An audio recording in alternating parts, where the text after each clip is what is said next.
Good morning students कल हमने बात की थी गुणनखंड और गुणज की। तो कल हमने कुछ डिटेल में जाना था हमको, लेकिन वीडियो छोटी थी तो उसका सेकंड पार्ट लेके आज मैं आया हूँ और थोड़ा और डिटेल में जानेंगे गुणनखंड और गुणज में कि ये क्या होते हैं और दोनों में फर्क क्या है, कैसे पहचानेंगे कि ये संख्या का गुणनखंड है या नहीं है। ठीक है, तो सबसे पहले इजी वाली की बात कर लेता हूँ, गुणज की बात कर लेता हूँ। तो गुणज का तो ऐसे है कि गुणज का तो यही है राग बढ़ता जैसे जंगल में आग, कि जैसे जंगल में आग बढ़ती है ना वैसे गुणज बढ़ते जाते हैं। मतलब गुणज का मतलब क्या है, गुणज का मतलब है गुणज बना है गुणे से। गुणा मतलब किसी भी संख्या को आप मल्टीप्लाई करते चलिए किसी भी नंबर से, जो आंसर आएगा वो जिस संख्या को आपने मल्टीप्लाई किया था उसका गुणज है और जिससे किया था उसका भी गुणज है। फॉर एग्जांपल मान लो आपको ऐसे पूछ लिया कि जी 5 के लिखो 4 गुणज, तो आप क्या करोगे, 5 को मल्टीप्लाई करते चलो, 5 1 5, 5 2 10, 5 3 15, 5 4 20। तो ये चारों के आ गए, इसके 5 के गुणज आ गए। तो ये तो बढ़ते जाएंगे आगे, जितने तक आपको टेबल आते हैं उससे भी आगे तक ये बढ़ते जाएंगे, कभी खत्म नहीं होंगे। तो आपने किस से मल्टीप्लाई किया था इसके लिए, पहले 1 से किया तो 5 आ गया, फिर 2 से किया तो 10 आ गया, फिर 3 से किया तो 15 आ गया, ऐसे किया ना। तो देखो ये 5 आया, ये 5 का गुणज है, 10 है ये भी 5 का गुणज है, और ये 15 ये भी 5 का गुणज है। और हाँ ये जो 10 है ये 2 का भी गुणज है, जो यहाँ लिखा है उसका भी होगा, तो 3 है इसका भी गुणज 15 भी है। तो आपने इतना ज्यादा कंफ्यूज नहीं होना भी, अपने लेवल तक सिर्फ इतना समझो कि गुणज का मतलब मल्टीप्लाई करना है। जिस भी नंबर का आपको गुणज पूछा जाएगा आपने क्या करना, उस नंबर को मल्टीप्लाई करते चलना आगे, 1 2 3 4। ठीक है, इस तरह से आप गुणज को कर सकते हो। अब आप खुद कमेंट बॉक्स में 6 और 7 इनके गुणज लिख के बताएंगे 5 5। ठीक है, और एक रिक्वेस्ट जरूर करना चाहूंगा मैं कि जो मेरे नए व्यूअर्स हैं तो वो प्लीज मेरे चैनल को सब्सक्राइब जरूर कर लें और बेल आइकन दबा लें, जिससे मेरी आने वाली वीडियो की नोटिफिकेशन सबसे पहले आप तक पहुंचे। और हमने एक मुहिम शुरू किया है कि लॉकडाउन में हर बच्चे तक उनकी स्टडी में बाधा ना पहुंचे, हर बच्चे तक ये वीडियो पहुंचे। क्योंकि आपको पता है स्कूल अभी बंद हैं, कुछ बच्चे प्राइवेट स्कूल में पढ़ते थे, ट्यूशन वगैरह जाते थे, उनकी ट्यूशंस बंद पड़ी हैं। तो मेरा ये मकसद है कि अपनी वीडियो के जरिए उन तक उनकी पढ़ाई में कोई बाधा ना पहुंचे। आप कमेंट बॉक्स में लिख भी सकते हैं कि सर इस टॉपिक पे पढ़ाओ, तो मैं उस पर भी वीडियो बना दूंगा, और इंग्लिश मीडियम में भी मैं इसकी वीडियो डालूंगा, आप मेरे चैनल पे चेक जरूर कर सकते हैं। चलिए आगे शुरू करते हैं। अब बात करते हैं गुणनखंड की, जो थोड़ा टफ है, टफ तो नहीं है पर गुणन से थोड़ा अलग है। तो गुणनखंड के लिए सुझाने के लिए मैं आपके लिए कुछ लाइन से लिखी है खुद की, तो हो सकता है थोड़ा ज्यादा से भी क्लियर हो जाएगा कि गुणनखंड की यही कहानी सुन लो तुम भी ध्यान से रानी, भूल न जाना तुम भी रितेश, बचना चाहिए कुछ भी शेष, भाग का बाण चलाओगे धोखेबाज को सामने पाओगे। तो इसमें जो मेन लाइन है कि बचेगा नहीं कुछ भी शेष। जब आप भाग करोगे ना, गुणनखंड की पहचान ये है कि जिस संख्या का वो गुणनखंड है, जिस संख्या का वो फैक्टर है, उस संख्या में जब भाग करोगे तो नीचे शेष कुछ नहीं बचेगा। ठीक है, भाग का बाण चलाओगे धोखेबाज को सामने पाओगे। अब इसमें धोखेबाज कौन है और भाग का बाण क्या है?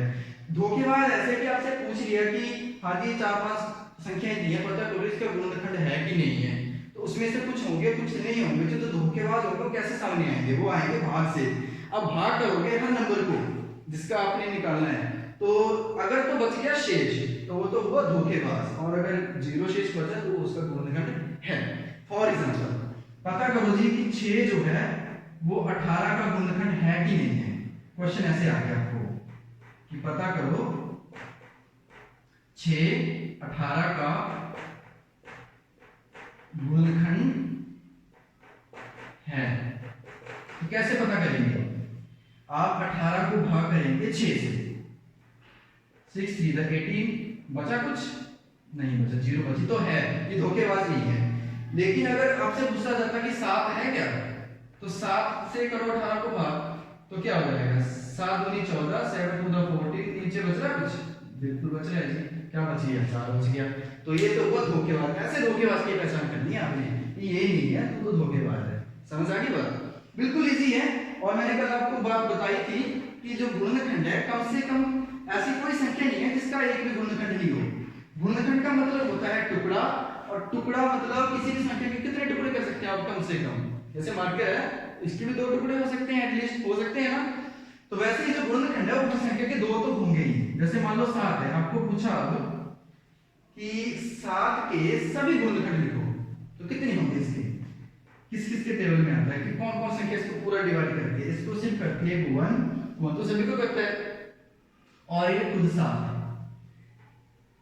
ऐसी कुछ संख्याएं होती हैं, प्राइम नंबर्स बोलते हैं हम इनको इंग्लिश में, जो या तो खुद से डिवाइड होती हैं या 1 से होती हैं, ठीक है। और भी ऐसी हैं जैसे 5 के गुणनखंड क्या होंगे, 1 और 5, और भी है कोई ऐसी, बिल्कुल 3, 1 और 3, 2 भी है, 1 और 2, और 11, 1 और 11। तो ऐसी 5 आपने और लिखनी है। आप खुद से सोचना कि ऐसी कौन सी संख्याएं हैं जो किसी टेबल में नहीं आती, मतलब या तो खुद के टेबल में आएंगी, जैसे 11 या फिर 1 से कर लो, 1 तो सभी के साथ होता है। तो ऐसी कौन कौन सी हैं, ये अलग कैटेगरी है इनकी। और कुछ ऐसी हैं जो इनके अलावा आप ना वीडियो पॉज करके इसको लिख भी सकते हो अगर आपने लिखना हो तो कुछ संख्याएं तो मैंने बता दी कि उनके सिर्फ 2 ही होते हैं, जैसे 2 हो गया, 3 हो गया, 5 हो गया, 7 हो गया, 11 हो गया, 13 हो गया, है ना, 17 हो गया, 19 हो गया। लेकिन कुछ ऐसी हैं जिनके 1 से ज्यादा होते हैं, उनको कैसे निकालना है, अब ये सबसे जरूरी चीज है। जैसे क्वेश्चन आ गया कि 24 के सभी गुणनखंड लिखो, सभी गुणनखंड लिखो 24 के। तो कैसे लिखेंगे 24 के सभी गुणनखंड, हम देखेंगे कि 24 को कौन कौन से नंबर डिवाइड करते हैं, और ये कैसे देखेंगे, हम टेबल देखेंगे। पहाड़े जो हमें आते हैं कि किस किस के पहाड़े में 24 आता है, 1 से शुरू करेंगे हमेशा। चलो आप ये क्वेश्चन बता सकते हो, इसके बाद मैं अभी मिटा रहा हूं, इसको यहां लिखता हूं मैं। चलिए 1 से शुरू करते हैं, 24 के करने हैं, तो 1 के टेबल में 24 आता है, वो सभी आते हैं। 2 में भी आता है, अगर आपको पता ना लगे तो साइड में जरूर करके देख लेना कि जो भी आता है कि नहीं आता है। 2 से भाग कर लो, 2 1 2, नीचे 4 आ गया, 2 2 4, कुछ शेष नहीं बचा, मतलब यहाँ 2 आ गए, यहाँ 12 आ गए, देखो 2 12 24, 2 में आता है। 3 में 3 का टेबल तो आपको पता ही है, 3 8 24, इजी है, ठीक है।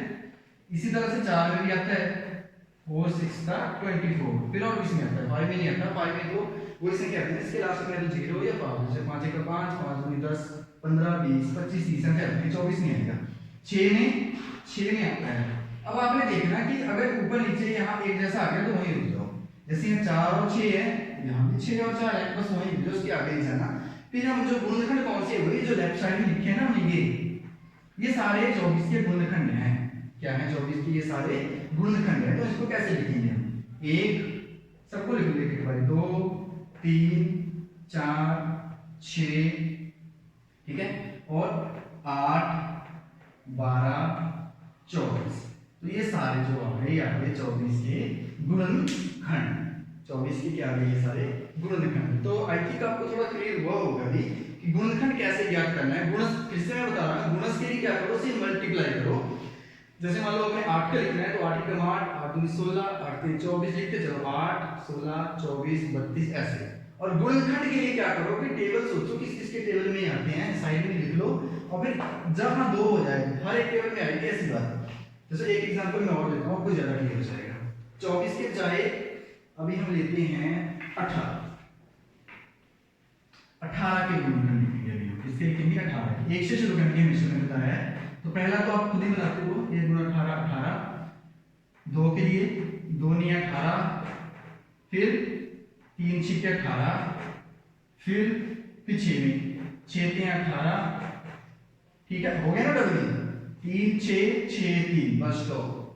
अब एक एक बार बता दो, 1 2 3 6, ये 3 हमने पहले भी लिखा तो नहीं लिखेंगे, 6 भी पहले आ गया है, तो अब इसको लिखेगा, बगले पर लिख लो 9 18, ये आ गया 18 ये गुणनखंड।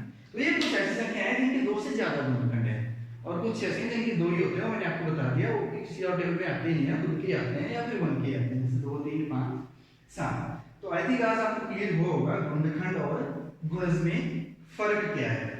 और कल मैंने आपको एक बात बोली थी कि मैं तेरा गुणनखंड गुणज तू मेरा, वो यहीं से देखो प्रूव हो रहा है, क्योंकि मैंने आपको बताया ये सारे गुणनखंड है। क्या है ये गुणनखंड है, किसके हैं, 18 के हैं, ठीक है। 2 और 9 जो 18 के गुणनखंड होते हैं। तो ये तो पता लग गया कि मैं तेरा गुणनखंड, ये हो गया गुणनखंड। अब ये इनका गुणज कैसे है, मैंने आपको बताया गुणज का मतलब उस संख्या को किसी से मल्टीप्लाई कर दो गुणज हो जाता है। जैसे 2 है, अब 2 को आपने 9 से मल्टीप्लाई किया 18 हो गया, तो जो 18 है ये 2 का क्या है, गुणज है। ये जो नीचे देखो 3 6 का 18, तो 18 है यहाँ पे, ये 3 का गुणज है। तो हो गया ना, ये 3 जो है वो 18 का गुणनखंड है और जो 18 है वो 3 का गुणज है। कि मैं तेरा गुणनखंड गुणज तू मेरा, be why multiple and I will be your factor. जैसे ये देखो इसमें ये जो 6 है ये किसका गुणनखंड है, 18 का, लिखा है ना हमने देखो 6। और ये जो 18 है ये क्या है, 6 का गुणज है, क्योंकि आपको बोलूंगा 6 का गुणज लिखो तो आप लिखोगे 6 का 6 6 में 12 6 में 18 18 ले जाएगा उसमें। तो हो गया मैं तेरा गुणनखंड गुणज तू मेरा। तो ये तो हुई बात गुणनखंड की और गुणज की। तो कल हम बात करेंगे सांझा गुणनखंड की, मतलब जो कॉमन फैक्टर्स की बात करेंगे। तो वीडियो थोड़ा लंबा हो जाएगा, उसके लिए अलग से लाऊंगा। और हाँ, आप प्लीज कमेंट बॉक्स में जरूर लिख सकते हैं अगर आपको कोई और टॉपिक भी करना हो। और इसी का इंग्लिश मीडियम में जो वर्जन है वो मैं फिर से डाल रहा हूँ। तो प्लीज एंड में फिर से रिक्वेस्ट कर रहा हूँ कि ज्यादा से ज्यादा शेयर जरूर कीजिएगा और सब्सक्राइब जरूर कीजिएगा, और आपके जो सुझाव हैं वो भी प्लीज बताइएगा, ठीक है, ताकि हम इसमें और इम्प्रूवमेंट कर सकें। और जो हमारा मकसद है ना कि हर बच्चे तक वीडियो पहुंचनी चाहिए, प्लीज आप लोग सहयोग करेंगे तभी पॉसिबल हो पाएगा। आप लोगों का सहयोग बहुत जरूरी है।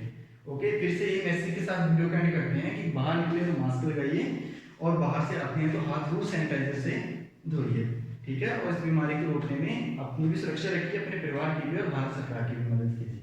जय हिंद, जय भारत।